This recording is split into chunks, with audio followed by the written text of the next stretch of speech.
généralement on part en avion. On a décidé de partir sur un trimaran qu'un copain convoyait. Et donc ça a été la grande aventure entre guillemets. On est parti dans des circonstances qui n'étaient pas très favorables puisque c'était pas du tout la saison des alizés. Et donc le climat est changeant avec des tempêtes tropicales, des baisses de vent, de la pluie, de la houle. Bref, c'est pas très commun.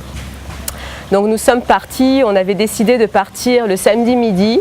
Finalement, suite d'attendre une personne, deux personnes, le vent, la météo, nous sommes partis vers 18h30 et avec un tout petit peu de vent, très tranquille.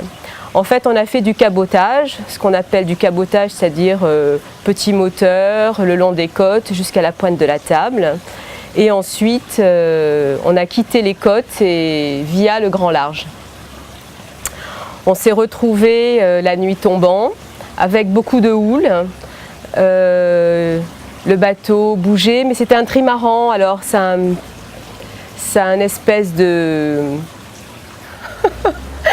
Enfin, le trimaran bouge sur la droite, bouge sur la gauche et finalement on sent pas trop les grosses vagues en fait. La traversée s'est faite un peu difficilement. Il y avait de la houle et puis il n'y avait pas beaucoup de vent et puis ça tournait et puis notre petite fille Pénélope s'est vite endormie.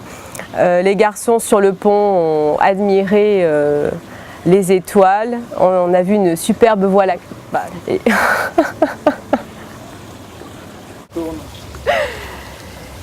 Et donc toute la nuit, degrés, de là, du vent, pas du vent, on s'est retrouvé le lendemain matin et très loin des côtes mauriciennes. Heureusement que le pilote était là, le pilote automatique en fait, qui est un système qui conduit tout seul le bateau.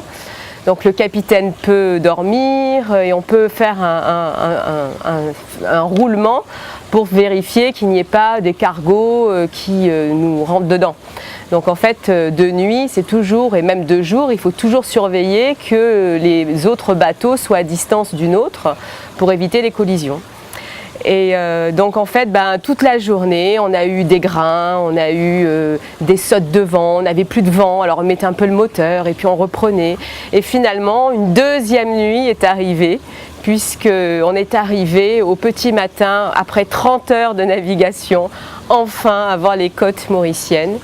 Et nous sommes arrivés donc à Maurice au petit matin, directement à la douane pour faire ce qu'on appelle la clearance, qui est tous les papiers de douane et d'entrée sur le territoire.